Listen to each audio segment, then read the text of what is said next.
छात्रों नमस्कार। प्रश्नावली 8.3 त्रिकोणमिति के परिचय से हम कुछ सवाल कर चुके थे, जिसमें अब मैं लेके आया हूं आपके लिए प्रश्न क्रमांक 5 का चौथा। ठीक है, चौथा भी लाया हूं और एक और प्रश्न लाया हूं। ये दोनों ही प्रश्न बहुत ज़्यादा इम्पोर्टेंट है। ठीक है, एग्ज़ाम के पॉइंट ऑफ व्यू से बहुत ज़्यादा इम्पोर्टेंट है। इनको बिल्कुल ध्यान से आप लोग तैयार कर लेंगे। ठीक है, ये दिया है 1 + sec a upon sec a is equal sine square a upon 1 minus cos A. ठीक है, ये हो गया आपका। अब आप आगे देखिए, इसमें क्या रहता है आपको पहले भी बताया है मैंने। पहले क्या बताया है, या तो आप इसको अलग हल कीजिए, उसका कुछ मान लाइए, इसको अलग कीजिए, उसका कुछ मान लाइए। ये दोनों का मान एक जैसा आना चाहिए, पहली स्थिति। ये नहीं होता है तो फिर इसको हल करके ये लाइए या इसको हल करके ये लाइए, ये तरीका है। तो मैंने आपको उस दिन भी बताया था, आज भी बता रहा हूं। हम एक पक्ष से चलते हैं, दूसरे पक्ष तक पहुंचते हैं। तो हमने लिया लेफ्ट हैंड साइड, इसको अपनी गर्दन मानिए। यहाँ से उल्टे हाथ तरफ का लेफ्ट हैंड साइड, यहाँ से सीधे हाथ तरफ का राइट हैंड साइड। इतना आ गया समझ। तो लेफ्ट हैंड साइड आपका क्या होगा बोलिए, 1 + sec a अपॉन में sec a हो गया। ठीक, कुछ नहीं बन रहा हमसे भजन, कोई बात नहीं। सीधे के उल्टे तो हम कर ही सकते हैं, 1 जैसे का वैसा। सेक का उल्टा होता है, आपको पता है, 1 अपॉन कॉस। सेक का उल्टा क्या होता है, 1/cos। ठीक है, फिर ये वाले सेक का भी उल्टा क्या होगा, 1/cos। आ गया समझ। कहाँ से प्रकट हो गया, तो आप बोलोगे कि भैया जब कि सेक ए की वैल्यू होती है 1/cos a। ठीक, आगे पहुंचे। आगे जब हम पहुंचे तो मैं आपको 50 बार बता चुका हूं अलग अलग वीडियो में, अंश बटे हर के बीच धन या ऋण का चिन्ह तो हर की संख्याओं का लघुत्तम। ठीक है, तो यहाँ पर देखिए आप क्या देखोगे, 1 और कॉस का लघुत्तम में कितना ले रहा हूं, मैंने लिया कॉस। लघुत्तम एक्चुअल वह संख्या होती है बेटा जिसमें दी गई सभी संख्याओं का भाग जाए। 1 का भी भाग कॉस में जाएगा, कॉस का भाग भी जाएगा, तो 1 और कॉस का एलसीएम आया कॉस। ठीक है, 1 भाग दे के चेक करेगा, 1 से कॉस में भाग दिया, कॉस बार गया, कॉस का गुना 1 के ऊपर वाले, तो क्या हो जाएगा, कॉस एकम कॉस धन। कॉस से कॉस कटा, 1 बार 1 एकम 1। बहुत अच्छा। बटे में आपका क्या चल रहा है, 1/cos, ये चल ही रहा है। ठीक, आपको क्या पता है, कुछ पता है, पहले से कटता है तीसरा, दूसरे से चौथा कटता है। अगर नहीं तो भागित का गुणित कर सकते हैं। ठीक है, तो भागित का गुणित कर लें तो वही बात है, आपने काट दिया दूसरे से चौथा। आपके पास क्या बचा बताइए, आपके पास बचा है cos a धन 1। इसको मैं सीधा करके लिख सकता हूं, 1 धन cos a। सीधा करके लिखा है मैंने, उसको पक्षांतर नहीं है कुछ, है ना। बटे में क्या बचा आपके पास, 1। ठीक, यहां तक आ गई बात समझ।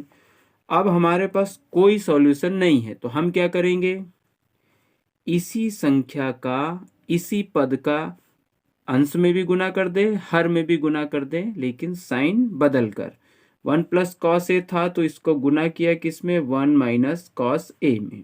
बटे में इसमें भी किसका गुना होगा, 1 - cos a में। ठीक है, अगले स्टेप में देखिए, इस चक्कर में आपका सूत्र बन गया, a धन b गुणित a ऋण b। बराबरी से इसको क्या लिख सकता हूं मैं, a का वर्ग ऋण b का वर्ग। बटे में क्या है बोलिए, 1 ऋण cos a। भाई 1 का गुना इसमें हो जैसे का वैसा। ऊपर कौन सा सूत्र बना, ऊपर सूत्र कौन सा बना है बताइए, ये वाला सूत्र बना है, a धन b इंटू a ऋण b is equal a² - b²। ठीक है, ऐसा बना है। अब जब मैं इसको सॉल्व करने गया तो देखिए क्या हो जाएगा, 1 एकम 1 ऋण कॉस वर्ग ए बटे में 1 ऋण कॉस ए। अब पहली सर्वसमीका याद कीजिए, जब हम कॉस का पक्षांतर करते 1 ऋण कॉस वर्ग ए का मान होता है कितना, इसका मान होता है बेटा साइन वर्ग ए बटे में क्या होगा 1 ऋण कॉस ए, और यही आपका क्या है राइट हैंड साइड। ठीक, ये कहाँ से आ गया, तो कारण लिखोगे कि जबकि 1 minus cos square A is equal sine square A. ठीक है, ये था आपका बड़ा आसान सवाल। देख लीजिए, सबसे पहले आपने क्या किया, लेफ्ट हैंड साइड ले लिया, इसमें सेक का उल्टा 1/cos किया, नीचे वाले सेक का उल्टा भी 1/cos। ठीक है, फिर लघुत्तम लिया तो ऊपर आया cos धन 1, cos और 1 का लघुत्तम cos बटे में जैसे का वैसा, दूसरे से चौथा काट दिया, cos a धन 1 बचा, उसको सीधा किया तो क्या लिख दिया मैंने 1 धन cos a बटे में 1 गुना किया 1 ऋण cos a बटे 1 ऋण cos a।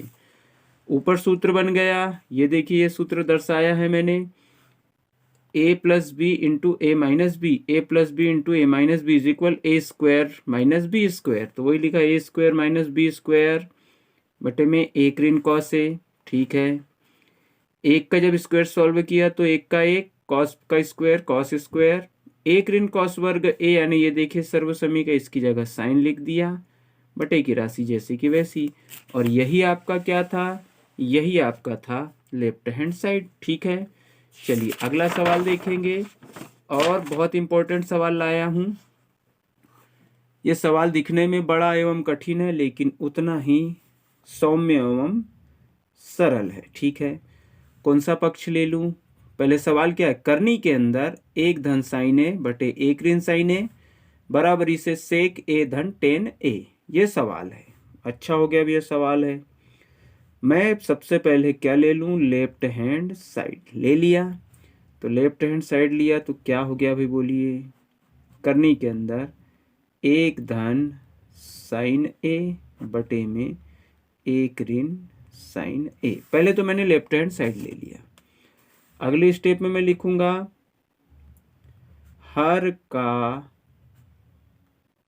परिमेयकरण करने पर, हर का परिमेयकरण करने पर, अगर आप परिमेयकरण नहीं भी करोगे, लिखोगे ना, ऐसा नहीं भी लिखोगे तो भी चल जाएगा, क्योंकि उतने बड़े सवाल अब आ नहीं रहा है। जैसे मैंने अभी एक प्रश्न आपका कौन सा तीसरा छोड़ दिया है, बहुत ज़्यादा ब्रॉड, बहुत ज़्यादा बड़ा, इतने बड़े आजकल आ नहीं रहे हैं, नंबर कम कर दिए हैं, पैटर्न चेंज हो गया, इसलिए नहीं भी लिखो कोई दिक्कत नहीं। चलिए आगे बढ़ें।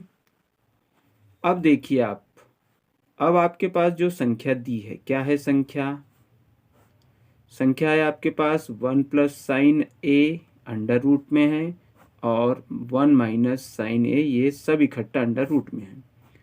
हर का परिमेयकरण क्या होता है बेटा, हर का गुना अंश में भी करना, हर का गुना हर में भी करना, बट चिन्ह बदलकर, ये कहलाता है हर का परिमेयकरण। 1 ऋण साइन ए, तो ऊपर आपने लिखा 1 धन साइन ए। ठीक, अंश में ये हो गया अंश, ये हो गया हर, अंश में आपने हर का गुना किया है चिन्ह बदलकर, हर में भी आप हर का ही गुना करोगे लेकिन चिन्ह बदलकर, हो गया। फिर से नेक्स्ट स्टेप पे चले।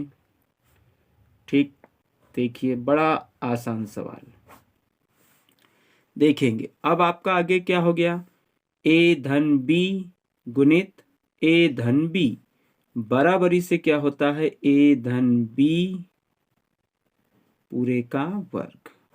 ठीक है, बटे में जब भी परिमेयकरण करोगे हर का, बटे में सेम स्टेप बनेगी, ए ऋण बी गुणित ए धन बी, अब भी देखा था, बराबरी से ए का वर्ग ऋण बी का वर्ग। सो कंफ्यूजन, देख लीजिए ऊपर आपका कौन सा सूत्र लगा है बच्चों, समझ लो, ए धन बी गुणित ए धन बी है, बराबरी से होता है ए धन बी पूरे का वर्ग। एक सूत्र ऊपर ये लगा है, ठीक है, ऊपर कौन सा सूत्र लगा है, A plus B into A plus B is equal A plus B whole square, A plus B into A plus B, ऐसा दिया है तो मैंने ऐसा लिख दिया, ऐसा दिया है तो ऐसा। ऊपर नीचे की कहानी, नीचे ये सूत्र लगा है a minus B into A plus B is equal A square minus B square. काफी बच्चों को इनमें डाउट्स रहता है, लेकिन अब आपका संशय हो गया दूर। ठीक, अगली स्टेप। अब देखिए, ये स्टेप का साइन लगाया, फिर मैंने करनी का बड़ा सा चिन्ह बनाया, बनाना पड़ेगा भैया। ए धन बी, इसको तो एक स्टेप में और आपको ढोना पड़ेगा। ढो लिया। बटे में देखिए, एक का जब वर्ग हल किया तो एक एकम एक, लेकिन साइन का जब वर्ग हल किया तो साइन वर्ग ए आ गया। ठीक, अब देखिए अगली स्टेप, फिर से एक स्टेप बढ़ा के बता रहा हूं मैं ताकि आसान लगे आपको सवाल। ठीक है, अब देखिए एक धन साइन है आपका जैसे का वैसा, पूरे का वर्ग जैसे का वैसा, बटे में फिर पहली सर्वसमी का एक ऋण साइन वर्ग ए का मान क्या होता है, कॉस वर्ग ए होता है। कहां से आ गया भाई, तो आप लिखोगे कि जबकि ये वाले एक ऋण साइन वर्ग ए का मान होता है कॉस वर्ग ए। ठीक, अब आपका रास्ता हो गया क्लियर। अब वर्गों से करनी कट जाएगी। कॉस का वर्ग है, करनी गायब, एक धन साइन का वर्ग है, करनी गायब। मैं आपको पहले बता चुका हूं कि वास्तव में करनी नहीं कटती है, कटती है यहाँ की घात। ठीक है, पर वो करनी का पार्ट अब रहा नहीं। ठीक है, अगली स्टेप देखिए, वर्ग से करनी कट गई तो मैं करनी नहीं लगाऊंगा। अब वर्ग से करनी कट गई तो खुला आ गया एक धन साइन ए, बटे में क्या आ गया, कॉस ए। वर्ग कहाँ गायब हुए, तो वर्ग करनी में व्यस्त हो गए, काट दिया करनी को। अगली स्टेप देखिए, ये कॉस को मैं एक के बटे में लिखूंगा अलग, ये कॉस को मैं साइन के बटे में लिखूंगा अलग। जैसे घर में हिस्सा बंटवारा होता है ना अलग अलग, वैसा अलग अलग हिस्सा बंटवारा कर दिया। ठीक है, यानी एक प्रकार से आप ये बोल सकते हैं अपने बोलचाल की भाषा में कि लघुत्तम समापवर्त आपने वापस कर दिया। ठीक है, अब बोलिए एक बटे कॉस यानी क्या होता है, सेक ए होता है, और साइन बटे कॉस यानी क्या होता है, टेन ए। और यही तो आपका क्या है भाई, राइट हैंड साइड। इसका कारण भी लिखना पड़ेगा कि जबकि एक बटे कॉस ए यानी होता है सेक ए, और साइन बटे कॉस यानी होता है टेन ए। एक मिनट, क्या होता है, साइन बटे कॉस, साइन बटे कॉस यानी क्या होता है, टेन। ठीक, ये आ गया। बस इतना सा था। सबसे पहले आपने क्या किया, लेफ्ट हैंड साइड लिया, हर का परिमेयकरण किया, मतलब हर में जो संख्या थी उसका अंश में भी और हर में भी गुना, लेकिन चिन्ह बदल कर। ठीक, इस चक्कर में आपको ऊपर सूत्र बना ए धन बी गुणित ए धन बी पूरे का वर्ग लगा दिया, नीचे ए ऋण बी गुणित ए धन बी बराबरी से ए का वर्ग ऋण बी का वर्ग ये। फिर अगले स्टेप में ऊपर जैसे का वैसा, नीचे एक का वर्ग एक, साइन का वर्ग साइन, फिर ऊपर जैसे का वैसा एक ऋण साइन वर्ग ए यानी कॉस वर्ग ये देखिए पहली सर्वसमी का। फिर वर्गों से करनी कट गई, कॉस को एक के बटे में भी लिखा, कॉस को साइन के बटे में भी लिखा, लिख दिया। ये वाले कॉस को एक के बटे में लिखा, यही वाले कॉस को साइन के बटे में लिखा, तो एक बटे कॉस यानी सेक, साइन बटे कॉस यानी टेन। आपके बहुत ज्यादा इंपॉर्टेंट दो सवाल कंप्लीट हुए। धन्यवाद।